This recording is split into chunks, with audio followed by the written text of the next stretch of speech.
কোনোভাবে কিন্তু ইন্ডিয়া বরদাস্ত করবে না এবং যদি কোনো জঙ্গি হানা হয় সেক্ষেত্রে কিন্তু অ্যাক্ট অফ ওয়ার বলেই সেটাকে গণ্য করা হয় এবং প্রধানমন্ত্রী বিভিন্নভাবে কিন্তু বুঝিয়ে দিয়েছেন। তিনি পাকিস্তানে প্রথমবার কিন্তু এবার পাকিস্তানের নাম নিয়েছেন, কারণ এর আগে যতবার তিনি বলেছেন সেখানে কোথাও পাকিস্তানের উল্লেখ ছিল না। আজকে তিনি নাম নিয়ে একেবারে পাকিস্তানকে আক্রমণ করেছেন। তবে ডোনাল্ড ট্রাম্প তিনি কিন্তু যে বলেছেন সেক্ষেত্রে তিনি বলেছেন যে ব্যবসায় প্রভাব পড়তে পারে, এটা তিনি নাকি দুদেশকে বুঝিয়েছেন এবং তারপরে দুদেশ সিদ্ধান্তে এসেছে তারা এই সংঘর্ষ বন্ধ করার, এমনটাই কিন্তু ডোনাল্ড ট্রাম্প তিনি বার্তা দিয়েছেন।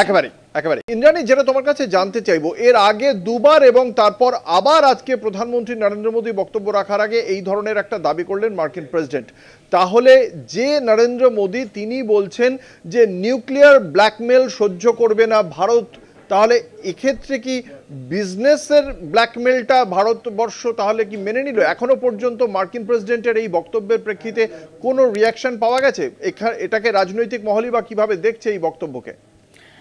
এই বক্তব্যকে যদি আমরা দেখি রাজনৈতিক মহলে তো একটা প্রভাব ফেলেইছে, কারণ যখন ট্রাম্প প্রথমেই তিনি জানিয়ে দিয়েছিলেন যে মধ্যস্থতা করতে তিনি তার মধ্যস্থতায় দুদেশ রাজি হয়েছে যুদ্ধবিরতিতে, তারপরেই কিন্তু আন্তর্জাতিক মহল থেকে রাজনৈতিক মহল প্রত্যেক জায়গাতে একটা চাঞ্চল্যের সৃষ্টি হয়েছিল এবং ডোনাল্ড ট্রাম্প যেটা বলেছেন যে ব্যবসায় সেক্ষেত্রে ক্ষতি হতে পারে, ব্যবসার জন্য দুদেশের উচিত এই সংঘর্ষ বন্ধ করা এবং সেই মতোই নাকি তিনি চাপ দিয়েছিলেন।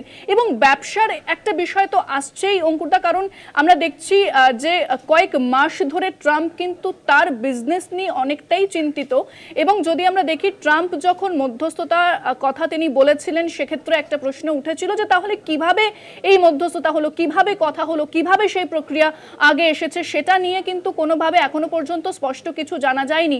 তবে ট্রাম্প যেভাবে আগেই প্রধানমন্ত্রী নরেন্দ্র মোদী জাতির উদ্দেশ্যে ভাষণের আগেই যেভাবে আবারও তিনি মুখ খুলেছেন সেটা নিয়ে একটা প্রশ্ন উঠছে যে ট্রাম্প কিভাবে এতটা উদ্যোগী হচ্ছেন এবং কিভাবে প্রথমেই তিনি সবকিছু জানিয়ে দিচ্ছেন, সেটা নিয়েও একটা প্রশ্ন উঠছে সেক্ষেত্রে অঙ্কুরটা। ধন্যবাদ ইন্দ্রাণী।